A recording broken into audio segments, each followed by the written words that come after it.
نحمده ونصلي على رسوله الكريم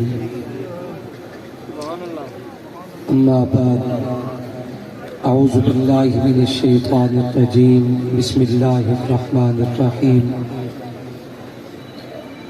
وإذ قال ربك للملائكة إني جاعل في الأرض خليفة آمنت بالله صدق الله مولانا العظيم.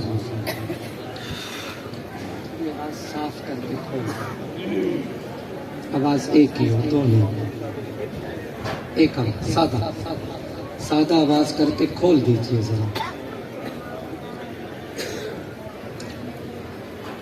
میزبان مکرم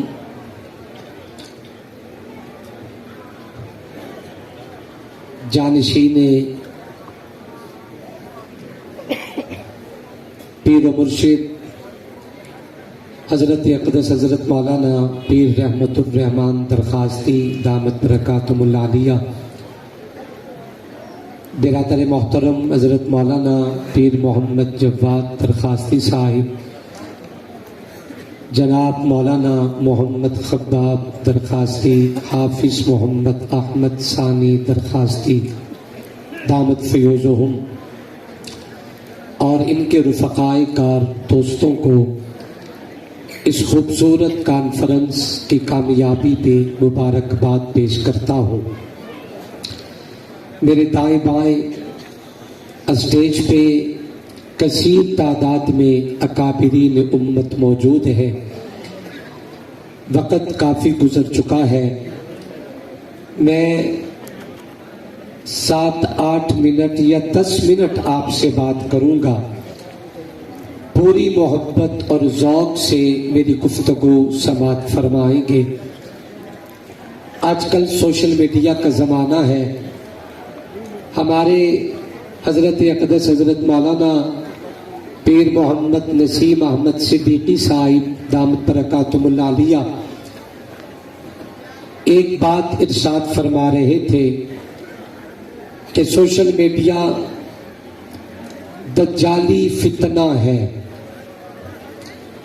ایک بات میں بھی عرض کرتا ہوں اس حوالے سے، جیسے اہل حق اکابرین نے کوئی میدان خالی نہیں چھوڑا، تو ضرور ہمارے اکابرین اس عنوان پہ سوچے ہر طوفان کا راستہ سوشل میڈیا پہ بھی روکنا چاہیے، اور ایسی معتبر شخصیات سوشل میڈیا کی زینت بنے تاکہ کوئی بھی آدمی اپنے ناجائز تفکرات تقسیم کرنے کی کوشش نہ کر سکے. تفسیری خطاب تو آپ سوشل میڈیا پہ سن لینا. ہم سے بھی جڑے، سید ابو بکر شاہ آفیشل سے جڑے تمام پلیٹ فارم پہ انشاءاللہ. مگر آج کی نشست میں صرف ایک بات، تلاوت کردہ آیت مبارکہ میں اللہ کریم نے بیان فرمایا وَإِذْ قَالَ رَبُّكَ لِلْمَلَائِكَةِ. اللہ فرماتے ہیں اس وقت کو یاد کیجئے جب رب تعالیٰ نے ملائکہ کی مجلس میں اعلان فرمایا تھا انی جاعل فی الارض خلیفہ، فرشتوں میں زمین میں اپنا نائب، اپنا خلیفہ حضرت انسان پیدا کر رہا ہوں. قرآن کہتا ہے قالو، فرشتوں نے کہا اللہ اتجعل فیہا من یفسد فیہا ویسفک الدماء، کیا ایسی مخلوق کو پیدا کرے گا جو زمین میں جا کے فساد کرے، ایک دوسرے کا خون بہائے. وَنَحْنُ نُسَبِّحُ بِحَمْدِكَ وَنُقَدِّسُ لَكَ، اگر آپ چاہتے ہیں کہ آپ کی حمد و ثنا بیان کی جائے، آپ کی تسبیح بیان کی جائے، آپ کا ذکر کیا جائے، آپ کے نام کے رٹے لگائے جائے، تو ہم فرشتے تیری عبادت کے لیے کافی ہے. اللہ انسان پیدا نہ کر، یہ زمین میں جا کے فساد کرے گا. اللہ فرماتے قال انی عالم ما لا تعلمون، فرشتوں جو بات میں رب جانتا ہوں وہ تم نہیں جانتے. مجھ سے پہلے حضرت مفتی صاحب دعوت برکاتہم العالیہ قابل فخر باپ کے قابل فخر فرزند ہیں، انہوں نے علم کے عنوان پہ بہت خوبصورت باتیں فرمائی۔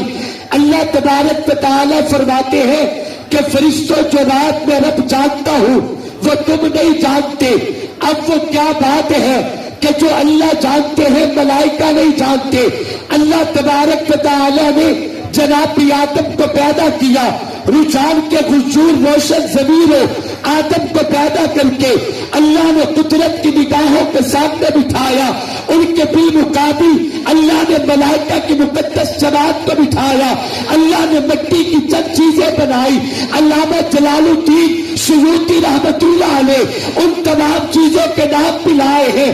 اللہ نے مٹی کی چیزیں بنا کے انہیں درمیان میں رکھا، ایک طرف جناب آدم تھے، دوسری طرف ملائکہ کے مقدس جماعت ہے۔ اللہ نے مٹی کی چیزیں بنائی، انہیں درمیان میں رکھ کے اللہ نے پہلے ملائکہ سے فرمایا ان چیزوں کے نام بھی بتاؤ، ان کے کام بھی بتاؤ، مگر فرشتوں کا چونکہ ان چیزوں کی زندگی سے ان چیزوں سے ان کی زندگی کا کوئی تعلق نہیں تھا، فرشتے نہ نام بتا سکے نہ ان کا کام بتا سکے۔ اللہ تبارک و تعالیٰ نے حضرت آدم کی طرف توجہ کی۔ قرآن اعلان کرتا ہے وَعَلَّمَ آدَمَ الْأَسْمَاءَ كُلَّهَا ثُمَّ عَرَضَهُمْ عَلَى الْمَلَائِكَةِ۔ اللہ تبارک و تعالیٰ نے حضرت آدم کے سامنے علم کا دفتر کھول دیا۔ اللہ نے فرمایا آدم فرشتوں کو پتہ نہیں ان کے نام کیا ہے، ان کا کام کیا ہے۔ اب رب آپ کو آدم کرتا ہے ان چیزوں کے نام بھی بتائے، ان کے کام بھی بتائے، کیونکہ رب تعالیٰ نے جناب آدم پہ علم کو طاری کر دیا، علم کا دفتر کھول دیا۔ حضرت آدم نے ان کے نام بھی بتائے، ان کے کام بھی بتائے۔ اللہ نے فرمایا فرشتوں جب آپ بازی ہار چکے، جب آپ اقرار کر چکے کہ جو علم آدم کے پاس ہے وہ ملائکہ کے پاس نہیں، اب میں رب آدم کرتا ہوں میری آدم کو سجدہ کیجیے۔ رجحان والوں جامعہ دارالعلوم محمدیہ کے اس عظیم اجتماع کو سننے والوں قائد ملت اسلامیہ اور قطب الاقطاب پیر طریقت حضرت مولانا پیر سیف الرحمان درخواستی رحمت اللہ علیہ کے گلشن میں آنے والوں، اللہ نے جناب آدم کو ملائکہ میں ممتاز کیا، وجہ علم ہے۔ اللہ نے عزت دی، وجہ علم ہے۔ اللہ نے مقام دیا، وجہ علم ہے۔ اللہ نے مسجود ملائک بنایا، وجہ علم ہے۔ اس میں کوئی دو رائے نہیں۔ انسان کی عزت اللہ نے علم میں رکھی ہے، انسان کا مقام علم میں رکھا ہے، انسان کی بلندی علم میں رکھی ہے۔ اور یاد رکھو دنیا میں جتنے بھی تعلیمی سیٹ اپ موجود ہے، دنیا میں جتنے بھی تعلیمی نظام موجود ہے، دنیا میں جتنے بھی تعلیمی بورڈ موجود ہے، دنیا میں جتنے بھی تعلیمی ادارے موجود ہیں، میں کسی ضرورت کا انکار نہیں کرتا۔ یقیناً میرے شہر کا سکول میری ضرورت ہے، میرے شہر کی یونیورسٹی میری ضرورت ہے، میرے شہر کا کالج میری ضرورت ہے، میرے شہر کی اکیڈمی میری ضرورت ہے، مگر رجحان والوں یہ تمام ذرائع ہیں اور علم تک پہنچنے کو جس کو 100% صحیح معنوں میں علم کہا جا سکتے۔ اللہ نے کائنات میں کون سا علم ہے جیسے علم کو علم کہہ سکتے ہیں؟ اللہ فرماتی ہے میں نے جسے علم کہا ہے وہ کائنات میں صرف ایک ہی علم ہے، جیسے علم کو اللہ تبارک و تعالیٰ نے لوح محفوظ سے جبرائیل امین کے حوالے کر کے میرے پاک محمد کے سینے پہ نازل کیا ہے۔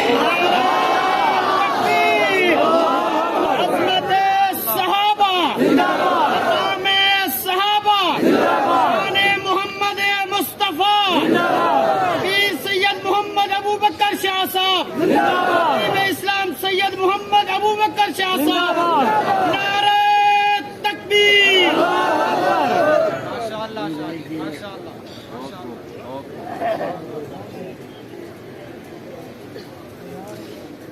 دنیا میں تعلیم جسے 100 معنوں میں تعلیم کا نام دیا جا سکتے، عزیزوں ہم نے کب کسی کو منع کیا کہ بچوں کو سکول نہ پڑھاؤ؟ کالج کالج نہ پڑھاؤ، یونیورسٹی نہ پڑھاؤ، تیرا بیٹا ڈاکٹر نہ بنے، انجینئر نہ بنے، ہم نے کب کہا کہ تیرا فوجا، تیرا جوان اور تیرا بیٹا میری مملکت کی سرحد کا معزز فوجی جوان نہ بنے؟ میں نے کب کہا کہ تیرا بیٹا وقت کا افسر نہ بنے؟ مگر اتنا مطالبہ ضرور کرتا ہوں کہ تیرا بیٹا سب کچھ بعد میں ہونا چاہیے، مگر قرآن کا قاری پہلے ہونا چاہیے۔ آؤ بچوں کو قرآن پڑھاؤ۔ حضرت مفتی صاحب فرما رہے تھے، میں ذرا منت کے لہجے میں کہتا ہوں، جو مروجہ تعلیمی نظام ہے، اس تعلیمی نظام کے حوالے سے ان حضرات کو عالم کہا جاتا ہے اور پیغمبر کے دین کے وارث علماء ہے۔ اللہ نے مجھے سیدہ زینب، رقیہ، ام کلثوم، سیدہ فاطمہ الزہرا کے بابا کے پاس ممبر پہ بٹھایا ہے۔